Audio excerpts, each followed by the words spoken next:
My grandmother asked why I was still paying rent when she had given me a massive house 3 years ago. That is when the terrifying truth hit me.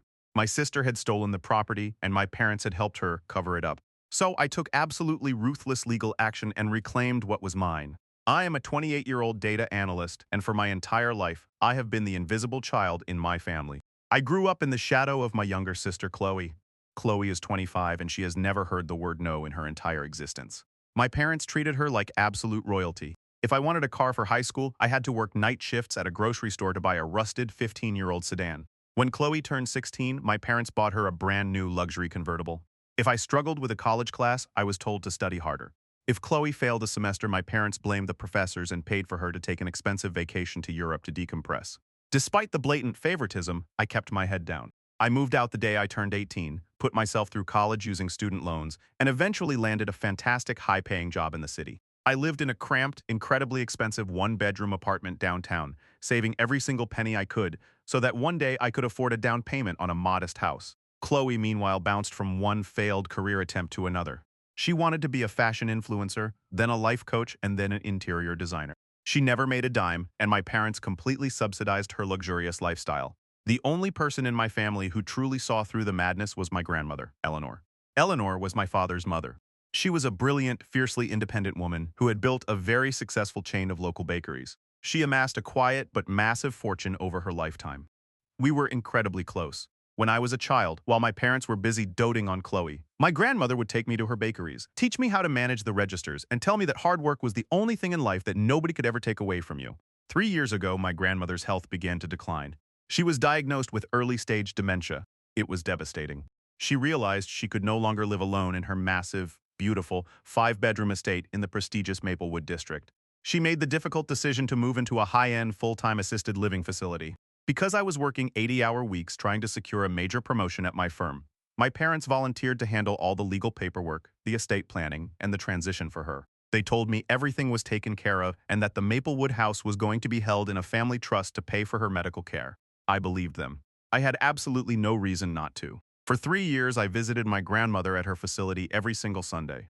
Some days her memory was foggy, but on other days, she was as sharp as a razor. My parents rarely visited her, claiming it was too emotionally difficult for them to see her like that. Chloe never visited at all.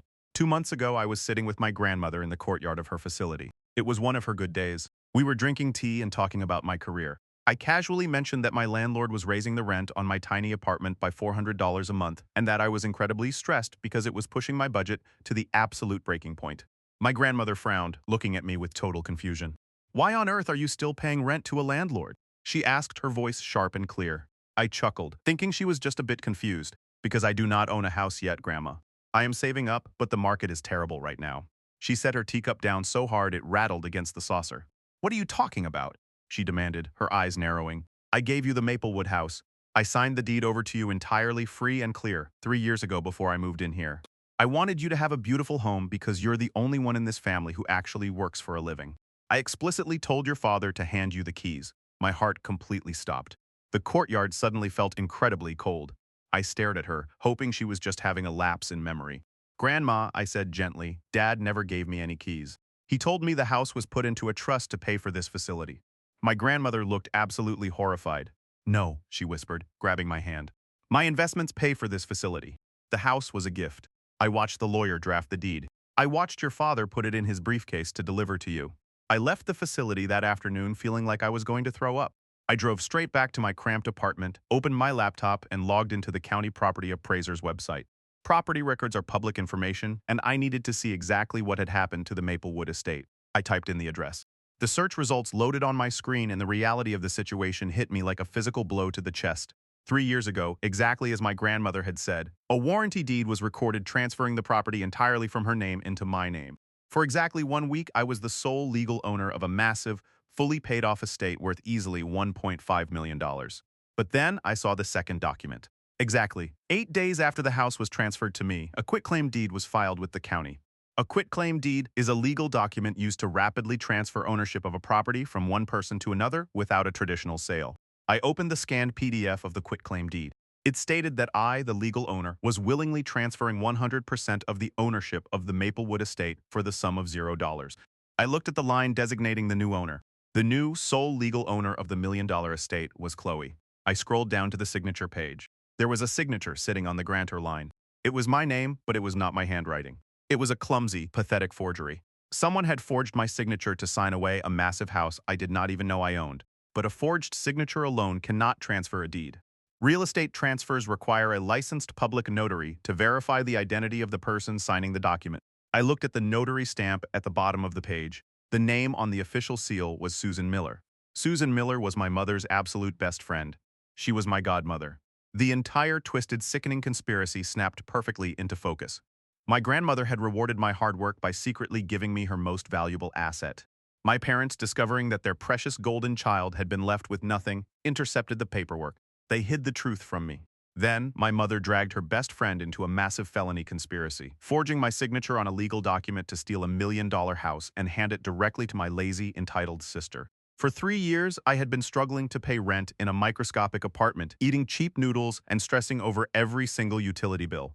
Meanwhile, Chloe had been living rent-free in a sprawling, historic mansion that legally belonged to me. I did not call my parents. I did not call my sister. Confronting them would only give them time to destroy evidence or hire a defense attorney. Instead, I called the most aggressive, ruthless real estate litigation firm in the state. I requested an emergency meeting for the very next morning. I did not sleep that night. I spent 12 hours compiling every single document I could find. I printed out the county property records, the forged quitclaim deed, and 20 pages of Chloe's public social media posts. On her social media, she constantly bragged about her beautiful, massive house. She posted pictures of herself throwing massive, destructive parties in my grandmother's historic living room. She even posted a video thanking our parents for gifting her the perfect starter home. It was an absolute goldmine of self-incriminating evidence. At 9 o'clock the next morning, I walked into the law office and met with a senior partner named Arthur. Arthur was a former federal prosecutor who specialized in high-level real estate fraud. I laid the entire stack of documents on his desk and explained the situation. Arthur looked at the forged signature on the quitclaim deed, then looked at the notary stamp. He shook his head, a cold, predatory smile forming on his face. "This is not just a simple property dispute," Arthur said, tapping the forged document. "This is grand theft real estate, felony forgery, and systemic wire fraud. Your mother's friend, the notary, committed a massive federal offense by stamping this without checking your identification. Your parents orchestrated the theft of a seven-figure asset. So, how do I get my house back?" I asked, my voice completely devoid of emotion. Arthur leaned back in his heavy leather chair. "We do not just get your house back," he replied. "We are going to execute a quiet title action to instantly void this fraudulent deed. Then, we are going to calculate the exact fair market rental value of that property for the last 36 months. Your sister has been living in your house for 3 years. She owes you roughly $150,000 in back rent, and if she or your parents cannot pay it, we are going to legally seize every single asset they own." Arthur did not waste a single second. He explained that in real estate fraud, the absolute weakest link in the chain is always the notary public. By state law, a notary is required to keep a meticulous, physical, bound journal of every single signature they witness. They have to record the date, the type of document, the specific form of identification provided by the signer, and most importantly, they must collect a physical signature and a thumbprint in their logbook. Arthur knew that because Susan was my mother's best friend, she had bypassed all of these legal requirements as a massive favor. "We are not going to attack your parents first," Arthur said, steepling his fingers. "They are arrogant, and they will fight back. We are going to attack Susan. We are going to serve her with a terrifying, ironclad subpoena, demanding she produce her notary logbook for the exact date your signature was supposedly witnessed. When she realizes she cannot produce the logbook entry and that she is facing up to 20 years in a federal penitentiary for real estate fraud, she will panic. And when she panics, she will call the people who forced her into this mess." Arthur hired a private investigator to hand-deliver the subpoena to Susan at her workplace the very next morning. The trap was officially set, and the timeline moved faster than I could have ever anticipated. I was sitting at my tiny kitchen table on a Thursday evening, eating a cheap bowl of soup, when my cell phone started ringing. It was my father. He had not called me in over 4 months. I let it ring 3 times, took a deep breath, and answered. His voice was frantic, aggressive, and completely devoid of his usual commanding arrogance. "We need you to come to the Maplewood house right now," my father demanded. "There's a massive family emergency. It is a matter of life and death, and you need to get over here immediately." He did not wait for my response. He just hung up the phone. He had absolutely no idea that I was the architect of the emergency. I immediately called Arthur and told him about the phone call. Arthur chuckled. He told me to go to the meeting, but he gave me one incredibly specific instruction. He told me to turn on the voice memo application on my cell phone, slide it into my breast pocket, and let it record every single word.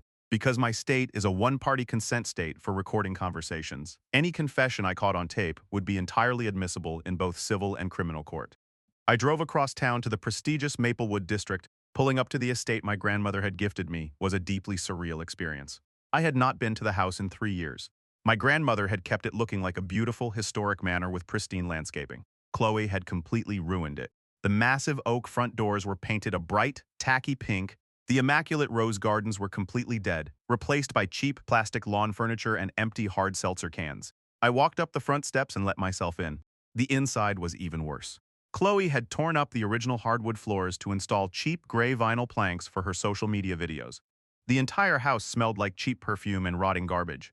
My parents were pacing back and forth in the massive living room.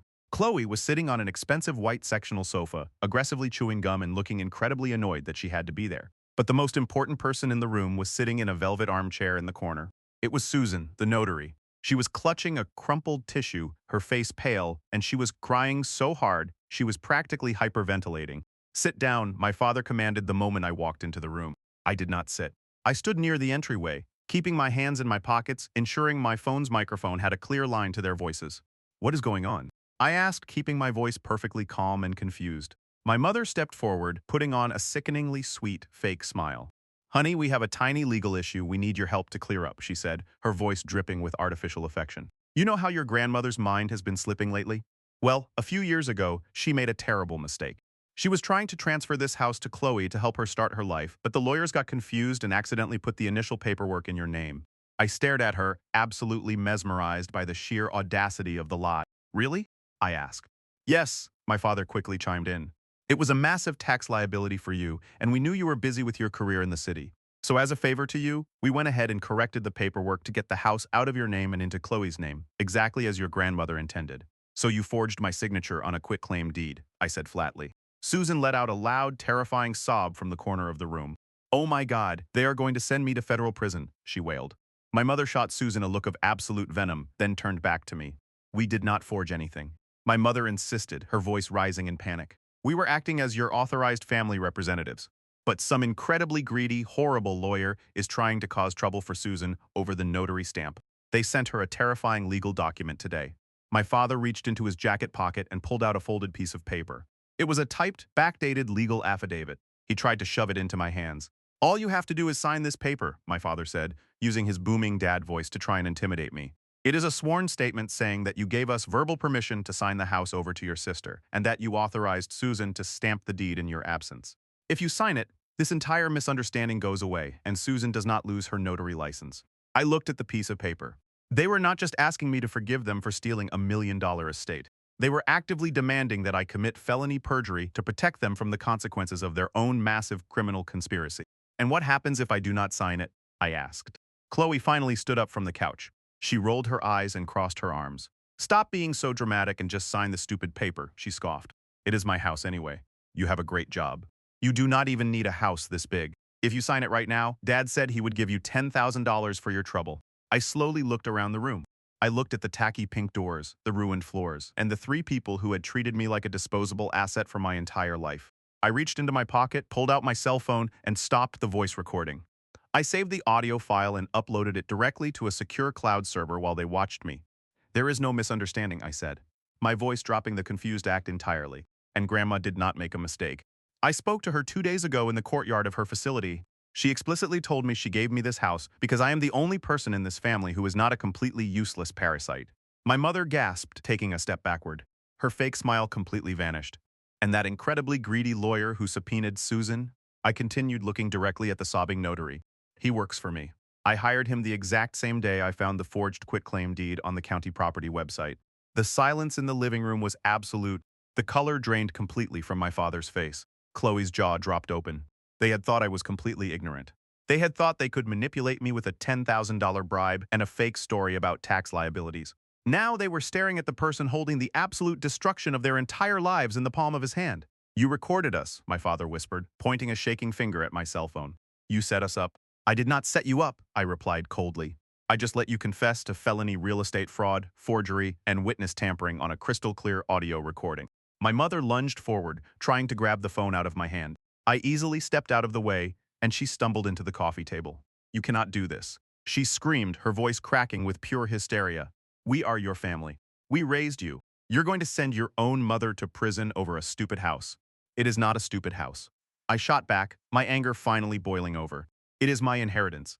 You stole $1 million from me so your lazy, entitled daughter could play pretend on the internet. You let me struggle to pay rent in a tiny apartment while she trashed my grandmother's legacy." Chloe started screaming. She stomped her foot on the vinyl planks like a petulant toddler. "It is my house. You cannot take it. I have lived here for 3 years. You are a terrible brother." I turned my back on them and walked toward the tacky pink front doors. "You have exactly 72 hours, I said, looking over my shoulder one last time. "In exactly 3 days, my lawyer is filing the quiet title action to legally void the forged deed. He is also handing the audio recording of this little family meeting directly to the district attorney. I suggest you spend the next 3 days packing your cheap plastic furniture, Chloe. Because when the sheriff deputies show up on Monday morning, they are not going to ask politely." I walked out of the house, slammed the heavy doors behind me, and walked down the driveway. My hands were shaking, but not from fear. I felt a massive, incredible wave of pure adrenaline. The war had officially started, and I held every single winning card in the deck. I did not sleep for the next 3 days. I spent the entire weekend sitting in my tiny apartment, staring at the ceiling, listening to the audio recording of my family confessing to a massive federal crime. My phone rang dozens of times. My mother sent me incredibly long, frantic text messages bouncing wildly between begging for forgiveness and threatening to sue me for emotional distress. My father left 3 voicemails trying to use his booming voice to order me back to the house to sign the perjury affidavit. Chloe sent me exactly one message. It just said that I was ruining her life because I was jealous of her. I did not reply to a single one of them. I simply forwarded everything directly to Arthur. Monday morning arrived. At exactly 8 o'clock, I walked into Arthur's law firm. He was already sitting at his massive desk, holding a printed transcript of the audio recording I had uploaded to the secure cloud server. He looked up at me and smiled a very dangerous, very satisfying smile. "They actually admitted to everything," Arthur said, shaking his head in sheer disbelief. "Your mother confessed to acting as an unauthorized representative. Your father demanded you sign a fraudulent affidavit to cover up a felony. And they did it all in front of the notary public who stamped the forged deed. This is not just a slam dunk case. This is a nuclear weapon." Arthur did not waste any time. By 9 o'clock, he had officially filed the quiet title action in the county superior court, legally freezing the Maplewood estate. Chloe could no longer sell the property, borrow money against it, or legally claim it as a clean asset. But the civil action was just the beginning. At 10 o'clock, Arthur and I drove directly to the county district attorney's office. Arthur had called in a massive favor with the head of the Economic Crimes Division. Real estate fraud is one of the highest priorities for county prosecutors because it threatens the absolute integrity of the public property record system. When Arthur played the audio recording of my parents trying to bribe me with $10,000 to commit perjury, the lead prosecutor immediately convened an emergency grand jury. The first domino to fall was Susan. The economic crimes detectives did not call her and ask her to come down to the station. They drove directly to the community center where she worked, walked into her office, and demanded her official notary logbook. Susan completely panicked. She handed over the logbook, tears streaming down her face. The detectives flipped to the date the quitclaim deed was supposedly signed. The entry was a complete, pathetic disaster. Susan had written my name in the book, but the signature next to it was entirely different from the signature on my driver's license. Furthermore, she had failed to collect a physical thumbprint, which was a mandatory legal requirement in our state for all real estate transfers. When the detectives played a 10-second snippet of the audio recording where she was crying about going to federal prison, Susan instantly broke down. She waived her right to an attorney and confessed to absolutely everything on a recorded video. She admitted that my mother had forged my signature at a coffee shop and she had stamped it as a personal favor. With Susan's full confession and the audio recording securely in evidence, the district attorney issued 3 immediate, high-level felony arrest warrants for my mother, my father, and my sister. It was Tuesday afternoon. I was sitting at my desk at the data analytics firm, trying to focus on a massive spreadsheet, when Arthur called my cell phone. He told me that the Economic Crimes Division was currently executing the arrest warrants at the Maplewood estate. I asked him if I could go watch. He told me to stay incredibly far away from the property, but he promised to give me the full police report as soon as it was filed. I found out exactly what happened from the official police transcripts 2 days later. At 3 o'clock on Tuesday, 4 unmarked police sedans and 2 marked county sheriff cruisers pulled into the long, sweeping driveway of the Maplewood house. My parents were sitting in the living room trying to convince Chloe that I was just bluffing and that I did not have the money to actually hire a real estate lawyer. They were entirely wrong. When the police knocked on the bright pink front doors, my father answered. He immediately tried to use his loud, intimidating dad voice to order the officers off the porch. He told them they were trespassing on private property and demanded to see a warrant. The lead detective simply smiled, pulled out the 3 felony arrest warrants signed by a superior court judge, and pushed past my father into the foyer. The body camera footage from the sheriff deputies captured the absolute chaos that followed. My mother was standing in the kitchen, holding a glass of expensive wine that she had likely purchased using my grandmother's money. When she saw the police officers marching into the house with handcuffs drawn, she dropped the glass. It shattered all over the cheap gray vinyl floors Chloe had installed. My mother started screaming hysterically, clutching her chest and claiming she was having a heart attack. The police officers, completely unbothered by her theatrics, called for an ambulance to check her vitals, but they immediately placed her in handcuffs anyway. My father tried to physically block the detectives from walking up the sweeping staircase to find Chloe. He shouted that he was a respected member of the community and that this was a massive misunderstanding over a simple family tax issue. One of the deputies grabbed his arm, spun him around, and forcefully pushed him against the wall. The sharp, metallic click of heavy steel handcuffs echoing through the foyer finally silenced his arrogant shouting. He was read his Miranda rights and dragged out the front door, his face pale with absolute terror. Chloe was hiding in the master bedroom upstairs. She had locked the heavy wooden door and was frantically trying to call her friends to come rescue her. The detectives did not wait for a locksmith. They kicked the bedroom door completely open, splintering the expensive wood frame. Chloe was huddled in the corner of her massive walk-in closet, surrounded by designer clothes and expensive shoes she had bought while living rent-free in my stolen house. She fought the officers like a wild animal. She screamed that she was an influencer, that they were ruining her aesthetic, and that her father was going to sue the entire police department. They dragged her down the stairs, kicking and screaming, her expensive clothes completely ruined. The neighbors in the prestigious Maplewood district had all come out onto their pristine, manicured lawns to watch the incredible spectacle. They watched in sheer, unadulterated shock as my arrogant father, my hysterical mother, and my screaming sister were shoved into the back of 3 separate police cruisers and driven away to the county jail. Because the house was officially the primary scene of a massive, multi-million-dollar real estate fraud investigation, the police did not just lock the pink front doors. They officially seized the property as active criminal evidence. They placed bright yellow crime scene tape across the front porch and the driveway. Chloe was legally and physically evicted from the premises in a matter of 30 seconds. She was not allowed to pack a bag. She was not allowed to grab her expensive jewelry. She was left with absolutely nothing but the clothes she was wearing when she was arrested. I sat in Arthur's office reading the police report, feeling an incredible, overwhelming sense of cold justice. My family had thought they were entirely untouchable. They had thought my grandmother's declining health and my grueling work schedule made me an easy, oblivious target. They had completely underestimated the devastating power of a pristine audio recording and an aggressive former federal prosecutor. The criminal justice system had officially taken control of their physical freedom, but the financial war was entirely my domain. My parents and my sister were booked into the county jail on charges of felony forgery, grand theft real estate, conspiracy to commit wire fraud, and witness tampering. Because the estimated value of the stolen property was $1.5 million, the bail schedule was incredibly severe. The judge set their bail at $500,000 each. Normally, my parents would have easily secured a bond by using the equity in their own personal home. However, Arthur was always 10 steps ahead. He knew that the moment my parents were arrested, they would try to liquidate their own assets to pay for high-end defense attorneys and bail bondsmen. So, the very same morning the arrests took place, Arthur filed a massive civil lawsuit against them for $150,000 in back rent, plus the cost of repairing the catastrophic damage Chloe had done to the historic Maplewood estate. Along with the civil lawsuit, Arthur filed a lis pendens against my parents' personal home. A lis pendens is a formal legal notice recorded in the county property records indicating that a massive civil lawsuit is currently pending that could affect the title of the property. It acts like a financial anchor. Because the lis pendens was attached to their house, no bank, no bail bondsman, and no private lender would dare touch the property as collateral. Their assets were completely frozen.